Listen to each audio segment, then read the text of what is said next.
Hi guys, welcome back to the channel. The other day I made a video where I showed how to replace the seals in the rear tines and the axle seals on this old horse tiller. In the meantime, I had the tiller tipped forward, and when I was done I noticed there was a bunch of oil on the ground in front of it and in this housing here. I realized I think the seal in the front on the drive shaft is leaking really bad too. So before I put all my gear oil back in the box, I'm gonna go ahead and change that front seal. So I got I ordered a seal for the front. Hope it's the right seal. This is what I got. I'll put a link in the description for it. And we're gonna be swapping out the front. I recently changed the drive belt. I'll put a link up here for that video. We're gonna be taking that kind of back apart again to get to the front drive seal and see how that goes. I'm not sure what year this is yet, but the serial number is right here, so that might mean something to somebody. That determines what year it is based on the series, the number series there. So I'm guessing it's in the late 70s to early 80s. First thing we got to do is remove this.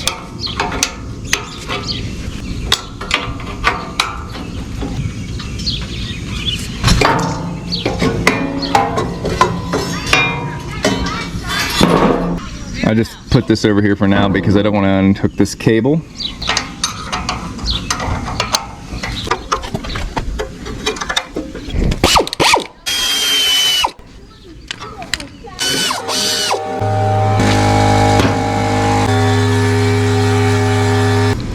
We don't have to take these all the way out, we just have to back them out because there's a slot in these in this pin here that runs down through there.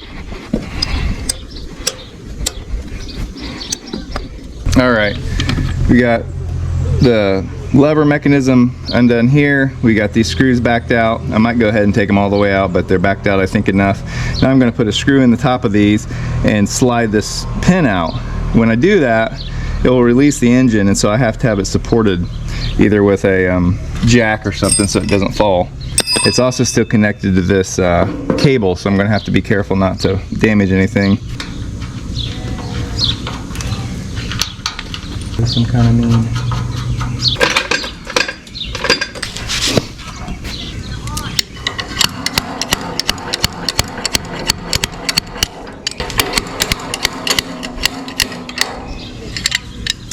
See, that set screw would actually enter into that slot there and hold that pin in place. All right, now I'm going to kind of support the engine so it doesn't fall on me when I pull this second pin out.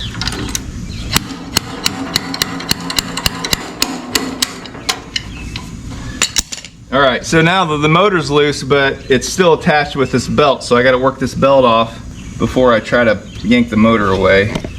So I'm going to work it back to that direction towards the tines.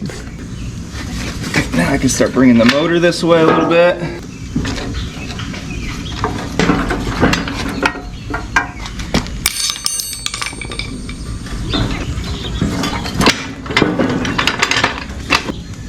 All right, I'm loose. This cable's kind of tying me up, so I'm gonna slide it over here on the jack. All right. Now that I got it out, I'm gonna let the jack down and just set the motor on the ground. You can see all the oil that leaked out here on this assembly here. When I had the tiller lean forward, it came out there and then onto the ground. I'm also probably going to open this gearbox up when I'm done changing the seal out and see if I can reduce some of this play. This seems like a lot of play. This has a snap ring in it right here, so we're going to take that snap ring off and then this will probably slide right off.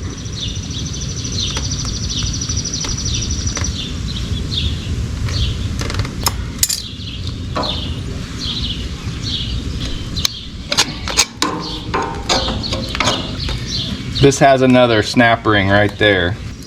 I'll probably get that off so I can get to that seal. I don't think you can get the seal out without getting a snap ring out.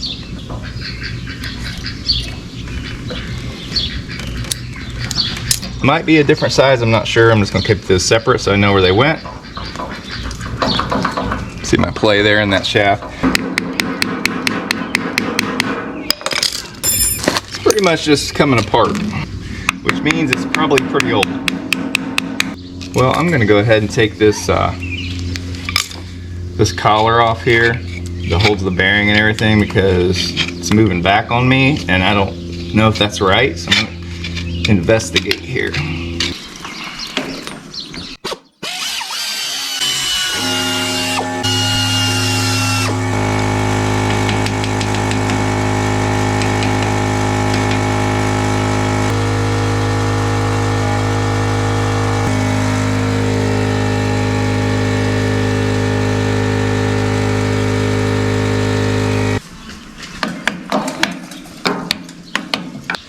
That's a lot of movement.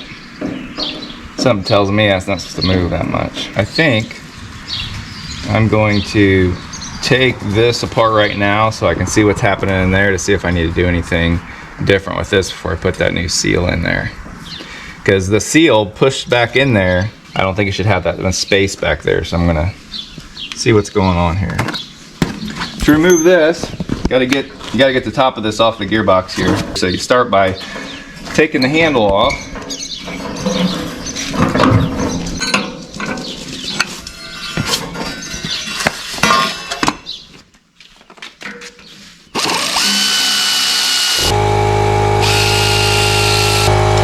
I take that off, I'm going to clean some of this debris off of here so I don't get it inside.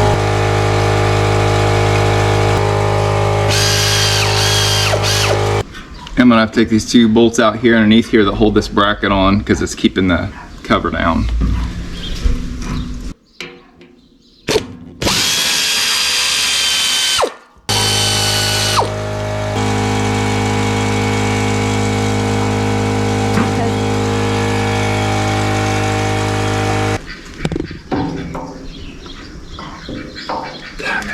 It's just weird to me that the oil seal would sit here at the front like this.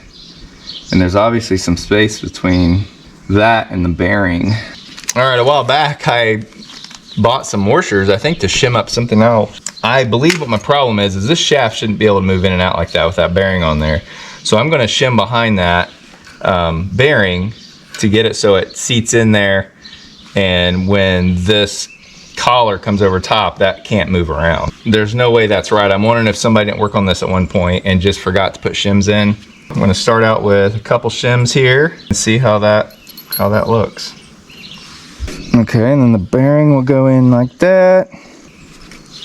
And this is the bearing race. So there's the bearing. Now if we put this on there, we still have some play. See that? We don't want that much play. A little play may not be bad. Do it again. But that's way too much play. That's way too much. My shaft is moving up and down and everything from that. So we're gonna have to add some more shims.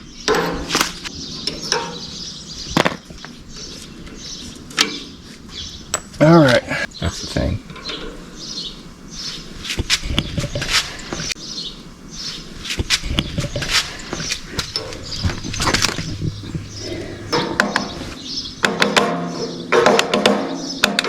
Okay, see what this looks like. Oh, yeah. That's a lot better right there. That barely moves. Very little wiggle up and down as well. You want to have a little bit of play. You don't want it to be too tight. We're going to put a little bit more sealant on here. I think that's why my seal is leaking in the first place. It just had way too much play, and it just was wallering it out. All right, we're gonna put this thing back on here. This collar.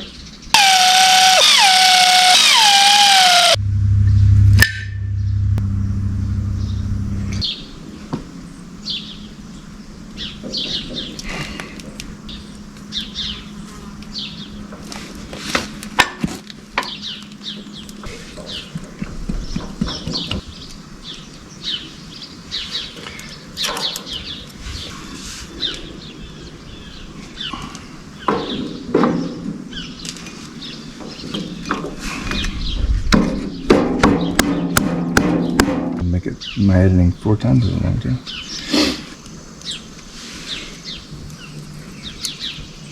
The right way to fill this up with oil is to obviously have your cap on there and then you fill it in through this hole. But since we have it opened up, I'm going to go ahead and put the oil in where we can see it, and we can see exactly how full we need to get it that way.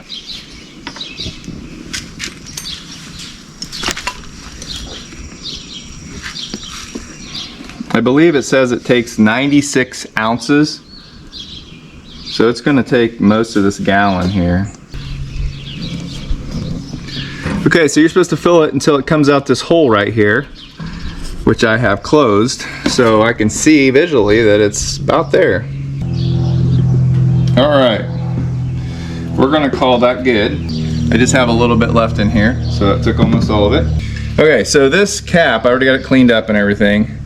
But I probably should have got a new gasket. This one's pretty brittle. So I'm going to go ahead and just put a little gasket sealer on there to make sure it seals up good.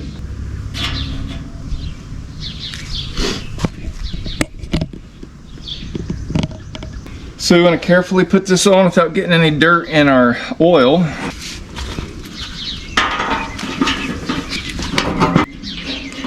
I'm going to go ahead and put these side ones in as well so I don't have a hard time lining it up.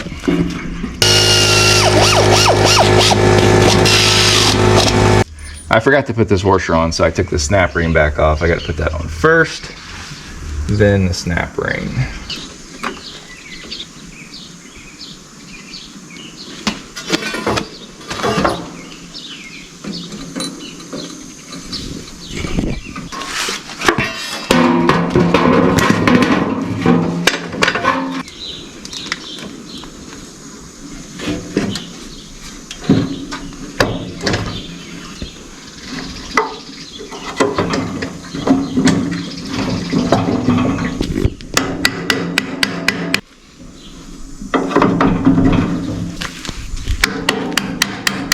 You're trying to get this pin down until this slot is even with this. Sometimes you can see a line up here to know how far down to go. Sometimes you just have to back your screw out and get a nail or something to fill in there to know when you're in the right spot.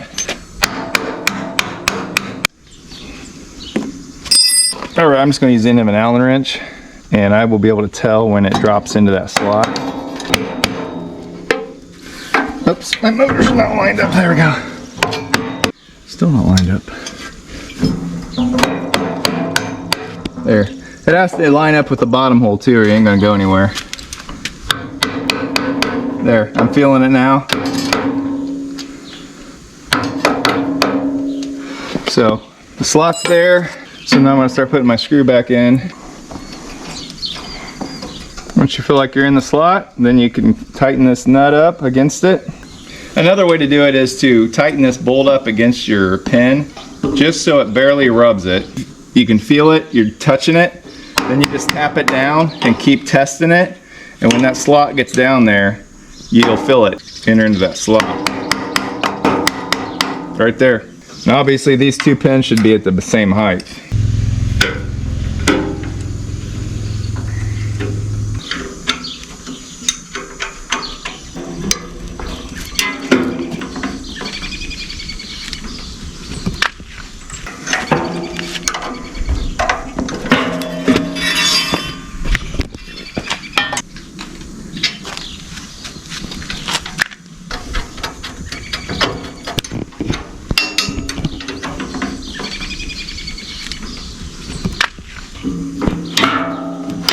Alright, there she is, all back together.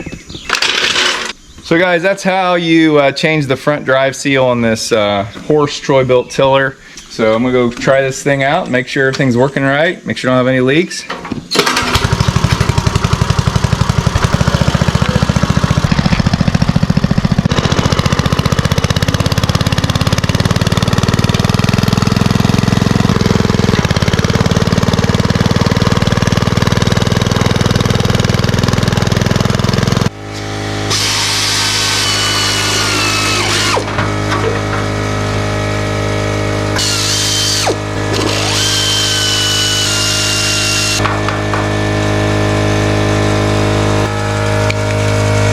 Alright, so we took the tiller out to try it out, and the tines wouldn't move. So I knew that everything I did up front had to be right. We had to have that shimmed up and all that. but it just seemed like there was nothing engaging the tines. So I thought, I bet there's a keyway that slipped out. Sure enough, took this little plate off, and right there inside lays a keyway. So the problem is, I got to figure out a way to get this. Oh, it's going to come right out. I got to get this bearing out to get the keyway back in where it belongs. And right here, there's a shim here. So all this has to be shimmed right for everything to work correctly. So we're going to pull this bearing out, hopefully. There we go. So right there, I've exposed there where the keyway goes. I see some metal here. I'm gonna take a look at this and see what this is. This is a little concerning. This could be why we had a shim issue on the other end. Looks like this could have been worn enough that it just came apart. I'm trying not to lose it in the meantime here. I think I'm gonna get a magnet.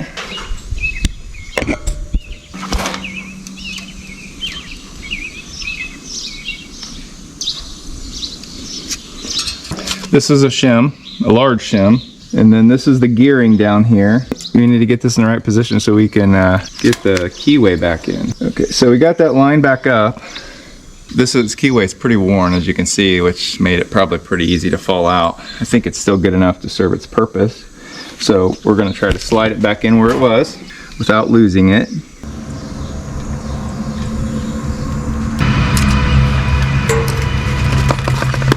Okay, I got it started in there. There, it's back in place. Now I'm gonna hope that the adjustments I made on the other end will suffice for what was worn out on this end.